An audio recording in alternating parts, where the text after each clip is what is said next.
হায়াত আইভীর জামিনে মাথা ঘুরে নাসিরুদ্দিন পাটোয়ারিদের নারায়ণগঞ্জ সিটি কর্পোরেশনের সাবেক মেয়র সেলিনা হায়াত আইভী তার পাঁচটি মামলায় আজকে জামিন হয়েছে। তাহলে কি ফেসে যাচ্ছেন সাবেক চিফ প্রসিকিউটর তাজুল ইসলাম? সরকারের পক্ষ থেকে ঘোষণা এসেছে যে এই অনিয়মের ব্যাপারে তদন্ত হবে। হঠাৎ করে আওয়ামী লীগ নেতারা ব্যাপকভাবে জামিন পাচ্ছে। এক কথায় বললে জামিনের হিড়িক। একদিনে 11 জন আওয়ামী লীগ এমপি জামিন পেয়েছেন, আর সাধারণ নেতাকর্মীরা তো ব্যাপকভাবে মুক্তি পাচ্ছে। আওয়ামী লীগের নেতাকর্মীরা সর্বশক্তি নিয়ে রাজপথে নামার প্রস্তুতি নিতে শুরু করেছেন। দলীয় সভানেত্রী শেখ হাসিনাকে এমন নির্দেশনা দিয়েছেন, গলি থেকে রাজপথ সর্বত্র নেতাকর্মীদের নামতে হবে। দুর্নীতির শত শত অভিযোগের মুখে সাবেক উপদেষ্টা তাদের ক্ষমতা ছাড়ার শুক্রে এক সপ্তাহ এখনো ভালো করে হয়নি। এর মধ্যে দুর্নীতি দমন কমিশনে তাদের বিরুদ্ধে দুর্নীতির অভিযোগের স্তূপ করতেছে একের পরে। তিনি তো ফেসে যাবেন, তার চাইতেও বড় ব্যাপারটা যেটা সামনে এসেছে সেটা হচ্ছে সংবিধান লঙ্ঘন এবং রাষ্ট্রদ্রোহিতা। সেই অভিযোগগুলো শুধুমাত্র এখন। আসসালামু আলাইকুম দর্শক শ্রোতা, আশা করছি সবাই ভালো আছেন। আলহামদুলিল্লাহ আমিও ভালো আছি। দর্শক শ্রোতা, অবশেষে জামিনে মুক্তি পেল আইয়ুবী। এদিকে কক্সবাজারে একই কাণ্ড ঘটালেন সেনাপ্রধান ওয়াকারুজ্জামান। দর্শক শ্রোতা, যেটা শুনলে আপনি রীতিমতো অবাক হয়ে যাবেন। দর্শক, আজকের ভিডিওটা অত্যন্ত কিছু গুরুত্বপূর্ণ হতে যাচ্ছে, তাই ভিডিওটিকে 1 সেকেন্ডও না টেনে শেষ পর্যন্ত ধৈর্য সহকারে দেখে যাবেন। তাহলে মূলত ভিডিওর আসল রহস্যগুলো বুঝতে পারবেন এবং জানতে পারবেন। তো চলেন আপনাদেরকে এক এক করে সবগুলো ভিডিও বিস্তারিত দেখাই। তার আগে আপনাদের কাছে ছোট্ট একটা রিকোয়েস্ট, যারা আমাদের এই চ্যানেলে নতুন আসেন এখনই চ্যানেল সাবস্ক্রাইব করে পাশে থাকা বেল আইকনটা বাজিয়ে দিন, তাহলে এরকম নতুন নতুন আপডেট ভিডিও দেখতে পারবেন। তো চলে সেলিনা হায়াত আইভীর জামিনে মাথা ঘুরে গেল নাসিরুদ্দিন পাটোয়ারিদের। নারায়ণগঞ্জ সিটি কর্পোরেশনের সাবেক মেয়র সেলিনা হায়াত আইভী তার পাঁচটি মামলায় আজকে জামিন হয়েছে, জামিন মঞ্জুর করেছেন মহামান্য আদালত। আলোচনার শুরুতেই আমি একজন সুপরিচিত ব্যক্তির বক্তব্য দিয়ে শুরু করতে চাই। তাকে আপনারা সবাই চেনেন, তার নাম তিনি হলেন জনাব মাসুদ কামাল সাহেব। তিনি কিছু কথা বলছেন। তিনি বলছেন, অন্তর্বর্তী সরকার ছিল একটি সাংবিধানিক সরকার। এই সরকার নিজেরাও দাবি করেছে তারা সাংবিধানিক সরকার এবং সংবিধানকে সমুন্নত রাখার শপথ তারা এই রাষ্ট্রপতির কাছে নিয়েছেন, অথচ তারা নিজেরা সংবিধান মেনে চলেননি। আমি মনে করি এই 18 মাসে যে উপদেষ্টা যেখানে যেখানে সংবিধান লঙ্ঘন করেছেন তাদের প্রত্যেকের সংবিধান লঙ্ঘনের দায়ে শাস্তি হওয়া উচিত। নিজের ইউটিউব চ্যানেলে মাসুদ কামাল সিনিয়র সাংবাদিক, এটা আবার কালের কণ্ঠ পত্রিকা নিউজ আকারে দিচ্ছেন। তিনি কি অহেতুক কথা বলছেন? আমি তো মনে করি তিনি সমসাময়িক একেবারে যুক্তিপূর্ণ কথা বলছেন। যারা সংবিধানের আলোকে এই বর্তমান মহামান্য রাষ্ট্রপতির কাছে শপথ নিলেন সংবিধানকে সমুন্নত রাখার জন্য, অথচ যারা সংবিধান লঙ্ঘন করছেন, মহামান্য রাষ্ট্রপতিকে জিম্মি করতে সহযোগিতা করছেন, তাদের বিরুদ্ধে তো অবশ্যই তদন্ত হওয়া উচিত, আইনের আওতায় আনা উচিত, জবাবদিহিতার মধ্যে আনা উচিত। কেন তারা সংবিধান লঙ্ঘন করলো সেই কথাটা তিনি বলছেন। অবশ্যই তার সুরে সুর মিলিয়ে আমিও এটা চাই। এখন আসেন সেই সেলিনা হায়াত আইভীর নিউজটা দিয়ে শুরু করি। শিরোনাম হলো, আপনারা চাইলে পড়ে নিতে পারেন। এটা আজকে 2026 সালের ফেব্রুয়ারি মাসের 26 তারিখে দুপুর 3টা 10 নিউজ। শিরোনাম হলো, 5 মামলায় আইভী রহমানকে জামিন দিয়েছে হাইকোর্ট। একটু পড়ে শোনাই আপনাদের। নারায়ণগঞ্জ সিটি কর্পোরেশনের সাবেক মেয়র সেলিনা হায়াত আইভীকে 5টি পৃথক মামলায় জামিন দিয়েছে হাইকোর্ট বৃহস্পতিবার। আজকে 26 ফেব্রুয়ারি বিচারপতি A.K. জাহিদ সরোয়ার এবং বিচারপতি শেখ আবু তাহেরের সমন্বয় গঠিত হাইকোর্ট বেঞ্চ এই আদেশ দেন। আইভীকে গত বছরের মে মাসের 9 তারিখে ভোর রাতে দেওভোগের চুনকাকুটির এলাকা থেকে গ্রেপ্তার করা হয়েছিল। এই বিষয়গুলো আমরা সবাই জানি। পরবর্তীতে 18 নভেম্বর আরও 5টি মামলা দেওয়া হয়, মানে 5টি মামলায় তাকে জামিন দিচ্ছে, যা আপিল বিভাগে স্থগিত হয়ে গিয়েছিল। আচ্ছা, এটা একটা নিউজ শুনলেন। এখন আজকের নিউজ শিরোনামটা বলি। জুলাই হত্যা মামলায় আওয়ামী লীগের সাবেক এমপি বদির 6 মাসের জামিন। আওয়ামী লীগের সাবেক এমপি, তার নাম হচ্ছে বদি, তার 6 মাসের জামিন হয়েছে। যেখানে বলা হয়েছে জুলাই অভ্যুত্থানের সময় হত্যার মামলায় 6 মাসের জামিন পেয়েছে কার্যক্রম নিষিদ্ধ আওয়ামী লীগের সাবেক সংসদ সদস্য এমপি আব্দুর রহমান বদি। আচ্ছা, দুইটা নিউজ জানলেন, আইভী এবং বদির জামিন হয়েছে, মানে জুলাই হত্যা মামলা তারপরে জামিন হইতেছে। ওই যে আমি প্রথমেই বললাম যে কোন লেভেলে যে খেলা হচ্ছে কেউ বলতে পারতেছে না। এখন এই নিউজগুলো শোনার পরে আমার মনে হয় যে নাসিরুদ্দিন পাটোয়ারিদের মানে মাথা ঘুরে যাওয়ার মতো। আপনারা দেখতে তো পাচ্ছেন, মহামান্য রাষ্ট্রপতি কালের কণ্ঠকে একটা সাক্ষাৎকার দিয়েছেন। সেই সাক্ষাৎকারের পরিপ্রেক্ষিতে তারা কীভাবে এখন মনে হচ্ছে উৎরায়ে উঠতেছে, এক একজন এক এক স্ট্যাটাস দিতেছেন, এক এক বক্তব্য দিতেছেন। আমি কিছুক্ষণ আগে এনসিপির আহ্বায়ক নাহিদ ইসলাম যে কথাগুলো বলছেন সেই কথাগুলো আপনাদেরকে জানাইছি। আমি আবার দেখলাম হাসনাত আবদুল্লাহ এবং ওই যে আরও যে আছে এনসিপির কয়েকজন নেতা নেত্রী, তারা মিডিয়াতে মানে মানুষ তাদেরকে কিভাবে নিতেছে, ওই সমস্ত কথার কমেন্ট বক্সে মানুষ কমেন্ট করতেছে যে ভাষায় কিন্তু পিতৃ পরিচয় দেয়। তাদের মুখের ভাষা, রাষ্ট্রপতি শব্দটা উচ্চারণ করতে যে মহামান্য শব্দটা উচ্চারণ করতে হয়, সম্মান প্রদর্শন করতে হয়, সেটা তো দূরের কথা, পুরো নামটাই তারা নিতেছে না, শুধুমাত্র চুপ চুপ এরকম বলতেছেন। মানুষ তো ঘৃণা ভরা চোখে দেখতেছে। এই দেখেন নাসিরুদ্দিন পাটোয়ারি কী করছে, এটা আজকের নিউজ 2026 সালের 26শে ফেব্রুয়ারি, এটা দুপুর 3টায় প্রকাশ হয়েছে। ঢাকায় নতুন কর্মসূচি ঘোষণা নাসিরুদ্দিন পাটোয়ারির। কি ঘোষণা আমি আপনাদেরকে বলি। জাতীয় নাগরিক পার্টি এনসিপির মুখ্য সমন্বয়ক ও ঢাকা 8 আসনের সাবেক সংসদ সদস্য পদপ্রার্থী নাসিরুদ্দিন পাটোয়ারি ঢাকা আজাদি শিরোনামে নতুন প্রচারণার কর্মসূচি ঘোষণা দিয়েছে। ঢাকা আজাদি মানে ঢাকা বেদখল আছে নাকি, বা ঢাকাকে আজাদি করতে হবে, মুক্ত করতে হবে, কি বোঝাইছে দেখেন। গতকাল বুধবার 26শে ফেব্রুয়ারি নিজের ভেরিফাইড ফেসবুক অ্যাকাউন্টে দেওয়া এক স্ট্যাটাসে তিনি এই ঘোষণা দেন। স্ট্যাটাসে তিনি লেখেন, আসছে আগামী প্রচারণা ঢাকা আজাদি। নাসিরুদ্দিন পাটোয়ারি উল্লেখ করেন, আমরা ঢাকা শহরের প্রতিটা ওয়ার্ডে যাব, মানুষের কথা শুনছি, সমাজ গুছিয়ে নেব, দুর্নীতি ও অন্যায় অব্যবস্থাপনার বিরুদ্ধে লড়াই করব। তিনি আরও বলেন, জেগে উঠবে ঢাকা, ঢাকা উইল বি আজাদ, বাংলাদেশ সুন্দর ভবিষ্যতের জন্য। পোস্টে হ্যাশট্যাগ ঢাকা আজাদি হ্যাশট্যাগ ব্যবহার করা হয় এবং আজাদি যাত্রা অনুসরণে আহ্বান জানানো হয়। এই যে মানে তাদের তো এই ঘটনাগুলো দেখে মাথা ঘুরে যাওয়ারই কথা। তারা এখন কত নতুন নতুন শব্দ সামনে নিয়ে আসবে, যেমনটি আমরা জুলাই আগস্ট আন্দোলনে দেখছি। কিন্তু এখন কি তাদের এই আশা আকাঙ্ক্ষাগুলোর বাস্তবায়ন হবে? আমার তো সেরকম মনে হয় না, কারণ যেভাবে এগোচ্ছে বাংলাদেশের রাজনীতিটা, দেখেন আইবির 5টি মামলা জামিন হয়ে গেল। বাংলাদেশের বিভিন্ন জায়গায় সাবেক সংসদ সদস্যরা যারা জুলাই আগস্ট হত্যা মামলার আসামি হয়েছেন তারা জামিন পাচ্ছেন। তার মানে ওই যে আমাদের মাননীয় স্বরাষ্ট্রমন্ত্রী বলছেন যে আইনের শাসন প্রতিষ্ঠা করতে হবে। কেউ যদি হয়রানিমূলক মামলায় হেনস্থা করা হয় যদি কাউকে, তাহলে তো আইনের শাসন বলা যায় না। আইনের শাসন প্রতিষ্ঠা করতে হলে অবশ্যই হয়রানিমূলক সকল মামলা সেগুলো যাচাই বাছাইয়ের মাধ্যমে বাতিল করতে হবে। তারই ধারাবাহিকতা আমরা দেখতে পাচ্ছি, হইতেছে জামিন হচ্ছে। এই বিষয়গুলো কিন্তু অবশ্যই ইউনূস সরকার ক্ষমতায় থাকলে হতো না। এখন এইগুলো দেখে তারা তো বিভিন্ন ধরনের কর্মসূচি সামনে নিয়ে আসবে, বিভিন্ন ধরনের বক্তব্য দেবে। তাদের বক্তব্যের মধ্যে শালীনতা আছে কিনা সেটা দেশের মানুষ খুব ভালোভাবে জানে। তারা যে আদর্শটা ধারণ করে সেই আদর্শ কি এখনও দেশের মানুষ মেনে নিতে প্রস্তুত আছে? তাদের আদর্শ তো সংবিধান বিরোধী আদর্শ, রাষ্ট্রবিরোধী আদর্শ। দেশের স্বার্থেই যদি তারা কাজ করতো তাহলে তো সংবিধানের বিরুদ্ধে কথা বলার কথা না, কিন্তু তারা সেই কাজই করতেছে। প্রিয় দর্শক, দেখা যাক কোন দিকে কথাকার জল কোথায় গিয়ে গড়ায়। তবে এই কথাটা কিন্তু নিশ্চিত, যখন এই নিউজটা আমি দেখলাম যে সেলিনা হায়াৎ আইভীর জামিন হচ্ছে, হয়তো বা আগামীতে সব মামলায় জামিন হয় তিনি মুক্তি জামিনে ছাড়া পাবেন এই আশায় করি। অপরদিকে ব্যারিস্টার সাইদুল হক সুমন, তিনি যদি নির্বাচনে জয় হন আইনজীবী সমিতির, তিনিও যদি ছাড়া পান, এই যে ভোকাল মানুষগুলো, বজ্রকণ্ঠী মানুষগুলো যদি মুক্ত হয়, তাহলে অবশ্যই এই সমস্ত ভুইফোর নেতাদের হম্পদম্প একটু কমবে বলে আমার কাছে মনে হয়। সরকারের পক্ষ থেকে ঘোষণা এসেছে যে এই অনিয়মের ব্যাপারে তদন্ত হবে। তাহলে কি ফেসে যাচ্ছেন সাবেক চিফ প্রসিকিউটর তাজুল ইসলাম, যিনি মাত্র 1.5 বছরে এই প্রসিকিউশন টিমের প্রধান হয়ে চেহারায় ব্যাপক পরিবর্তন আনতে সক্ষম হয়েছেন? দেখলেই বোঝা যায় আগের অবস্থা এবং জৌলুসের পরের অবস্থা কেমন। চলুন একটু জেনে দেখি গণমাধ্যম কি বলছে, সরকারের অবস্থান কি জানালেন নতুন চিফ প্রসিকিউটর। তদন্ত হলে গর্ত থেকে কত বড় বড় সাপ বেরোবে সেটাও একটু বোঝার ব্যাপার রয়েছে।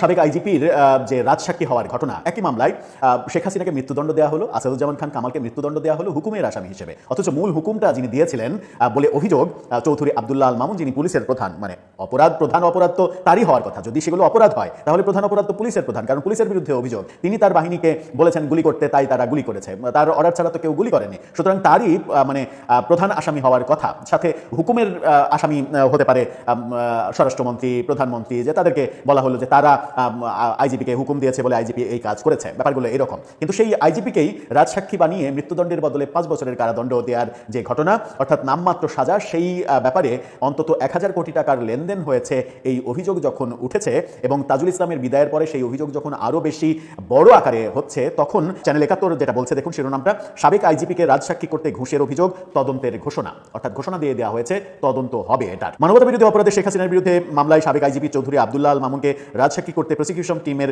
সদস্যদের ঘুষ লেনদেনের অভিযোগ খতিয়ে দেখার ঘোষণা দিয়েছেন চিফ প্রসিকিউটর আমিনুল ইসলাম। তিনি জানিয়েছেন, ট্রাইব্যুনালের কোনো প্রসিকিউটর অনিয়মে জড়িত থাকলে তার বিরুদ্ধে কঠোর ব্যবস্থা নেওয়া হবে। ব্যবস্থাটা কেমন নেওয়া হবে? মানে একজন ধরেন চিফ প্রসিকিউটর, তিনি যদি 1000 কোটি টাকা লেনদেন করেন, তাহলে তার মানে শাস্তিটা কেমন হওয়া উচিত? অন্তত 100 বছরের জেল।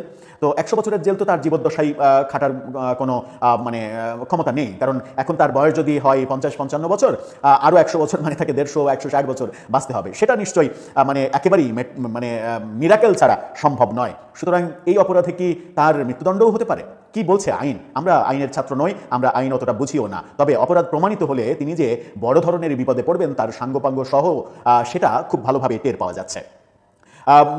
এক সংবাদ সম্মেলনে তিনি এই কথা বলেছেন। এর আগে ট্রাইব্যুনালের প্রসিকিউশন টিমের সদস্যদের নিয়ে গুরুত্বপূর্ণ একটা মিটিং করেছেন তিনি। সেখানে তিনি মামলার সার্বিক পরিস্থিতি নিয়ে দিক নির্দেশনা দিয়েছেন। ব্রিফিংয়ে তিনি জুলাই হত্যাকাণ্ডের মামলাগুলোর তদন্ত সঠিক হয়েছে কিনা তা গভীরভাবে যাচাই বাছাই করা হবে এই কথা বলেছেন। সমস্ত মামলার তদন্ত আবার যাচাই বাছাই করার সিদ্ধান্ত, এমনকি শেখ হাসিনা এবং আসাদুজ্জামান খান কামাল সহ যাদের বিরুদ্ধে অলরেডি রায় হয়েছে সেই রায়ের মামলাগুলো নতুন করে তদন্ত, খুঁটিনাটি বিচার বিশ্লেষণ সেগুলো করা হবে। এই ঘোষণা এবং এই ব্যাপার নিয়ে আগের একটা ভিডিওতেই আমরা বলেছিলাম। তার মানে নতুন চিফ প্রসিকিউটর আসার ফলে তাজুল ইসলামের কপাল মনে হয় ডাবল টাইম পড়ছে। একবার তো কপাল পড়েছে, তিনি পদ হারিয়েছেন, এবং সেকেন্ড টাইম কপালটা পড়ছে, তিনি বোধহয় দুর্নীতির মামলায় ফেসে যাচ্ছেন। কারণ অভিযোগটা একদিক থেকে না, স্বয়ং প্রসিকিউশন টিমের একজন সহ এই অভিযোগ করে বসেছেন এবং তিনি বলেছেন এর প্রমাণ, সাক্ষী সবকিছু রয়েছে।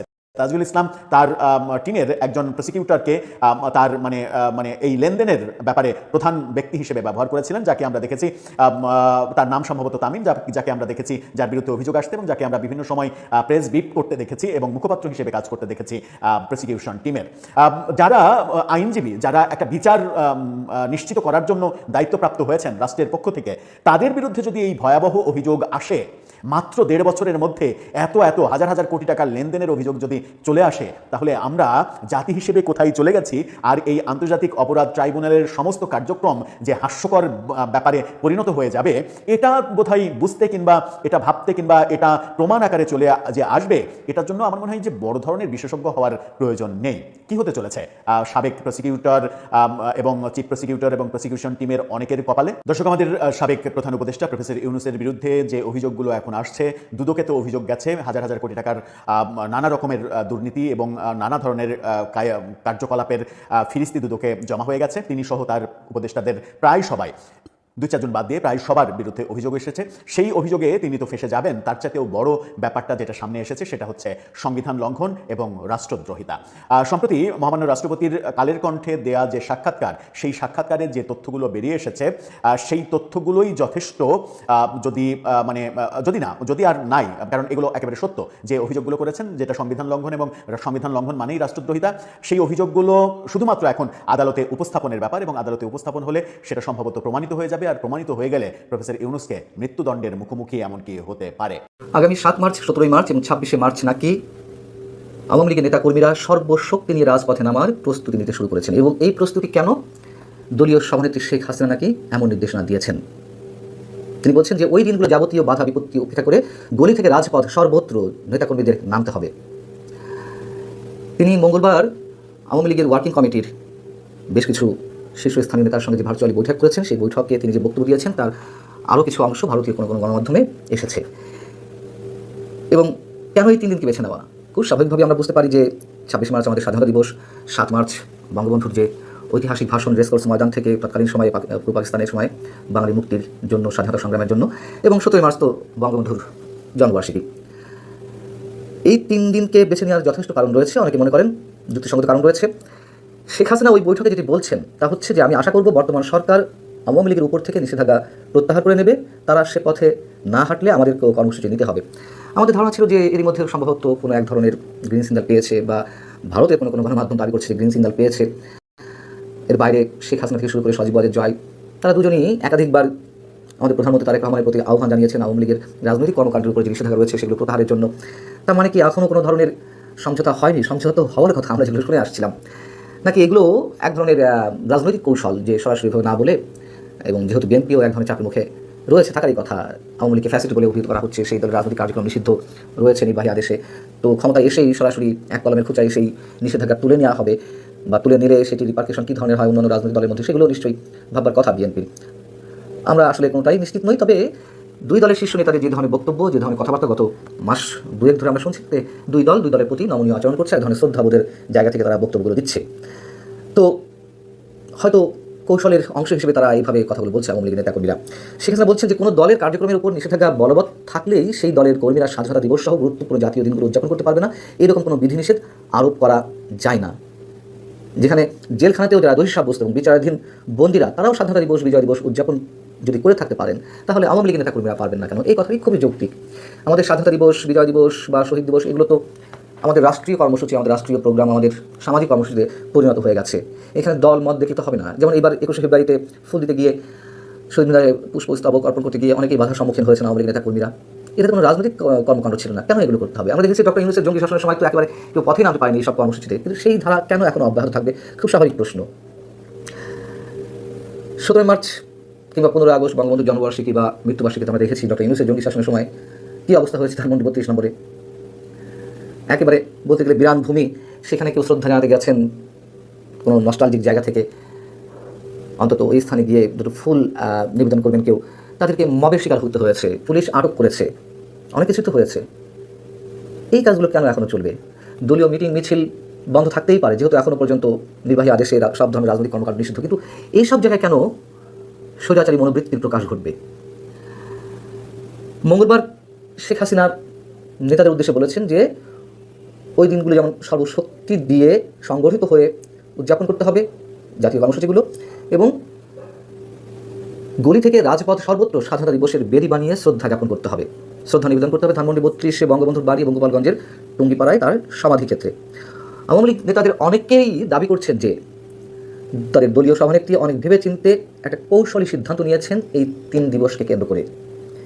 তিনি বুঝে নিতে চান যে বাংলাদেশের জাতীয় জীবনের সঙ্গে জড়িয়ে থাকা এই যে 3টি দিবস, এটি উদযাপনে তারেক রহমানের প্রশাসন এবং বিএনপি আওয়ামী লীগের নেতাকর্মীদের কতটা বাধা দেয়, এবং তাদের দাবি যে এই 3 দিবসের কর্মসূচিতে যদি আওয়ামী লীগের নেতাকর্মীরা নামতে পারে তাহলে সেটি হয়তো বিএনপি সরকারের উপরে কিছুটা হলে চাপ পড়বে। এগুলো তাদের রাজনৈতিক হিসেব নিকাশ থেকে কথাবার্তা, কিন্তু আমরা সাদা চোখে যা দেখছি,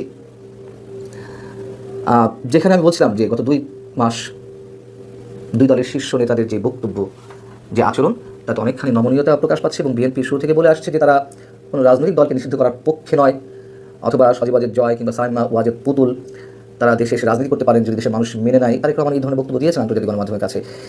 সেইখানে আমরা দেখছি বিভিন্ন ক্ষেত্রে আবারও মব শুরু হয়েছে। এর আগে আমি একাধিক কন্টেন্ট আপনাদের বলেছি, আপনারা নিজেরাও জানেন বরিশালে কী হলো। আওয়ামী লীগের কয়েকজন নেতাদের বা নেতাকর্মীদেরকে জামিন দেওয়ার কারণে সেখানকার সংশ্লিষ্ট বিচারকের উপরে অনেকখানি মব ক্রিয়েট করা হলো। এজলাসের মধ্যে ঢুকে বিএনপিপন্থী আইনজীবীরা থ্রেট করলেন, এজলাসের বেঞ্চ ভাঙচুর করলেন। আবার অদ্ভুত এক নির্দেশনা এলো, মানে বিস্ময়কর এক নির্দেশনা, যিনি গণমাধ্যমেও এসেছে। রাজশাহী রেঞ্জের ডিআইজি মিস্টার মোহাম্মদ শাহজাহান সাহেব, তিনি রিটেন দিয়েছেন, লিখিত নির্দেশনা দিয়েছেন যে আওয়ামী লীগের কোনো নেতাকর্মী যারা আটক রয়েছেন, কারাগারে রয়েছেন, তারা কেউ জামিন পেলে তাদেরকে আবারও শোন অ্যারেস্ট দেখাতে হবে, অন্য কোনো মামলায় আটক দেখিয়ে কারাগারে প্রেরণ করতে হবে। এটি কোন ধরনের নির্দেশনা? আমি আবারও বলছি যে হ্যাঁ, আওয়ামী লীগের সময় আমরা দেখেছি যে বিএনপি বা অন্য কোনো বিরোধী দলের নেতাকর্মীরা জামিন পাওয়ার সঙ্গে সঙ্গে সাদা পোশাকে পুলিশ তাদেরকে আটক করেছে, আবার কারাগারে পাঠিয়েছে শোন অ্যারেস্ট দেখিয়ে। সেগুলো তো গোপনে গোপনে চলেছে, সেগুলো নিয়ে কম সমালোচনা হয়নি। কিন্তু এখন একেবারে ওপেন নির্দেশনা দিয়ে এই ধরনের কার্যক্রম চালাতে হবে, কোনো ধরনের রাগ ঢাক থাকছে না।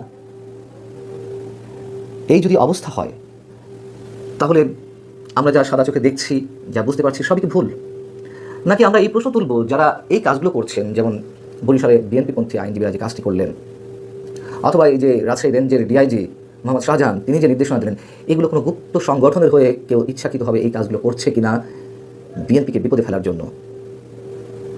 আমরা তখনই নিশ্চিত হব যে না, এগুলো কোনো গুপ্ত সংগঠনের হয়ে কোনো কাজ নয়, যদি কিনা বিএনপির হাইকমান্ড থেকে, বিএনপির শীর্ষ নেতৃত্বের জায়গা থেকে এসব বিষয়ে আপত্তি জানিয়ে কোনো বক্তব্য। তো প্রিয় দর্শক শ্রোতা, আপনারা ভিডিও দেখতে দেখতে ভিডিও শেষ পর্যন্ত চলে আসেন। অবশ্যই আপনাদের মতামত কমেন্ট বক্সে জানাতে ভুলবেন না। আর নতুন নতুন আপডেট ভিডিও পেতে অবশ্যই আমাদের চ্যানেলটা এখন সাবস্ক্রাইব করে দিন। তো আপনাদের সাথে আবারও দেখা হচ্ছে পরবর্তী এক ভিডিও।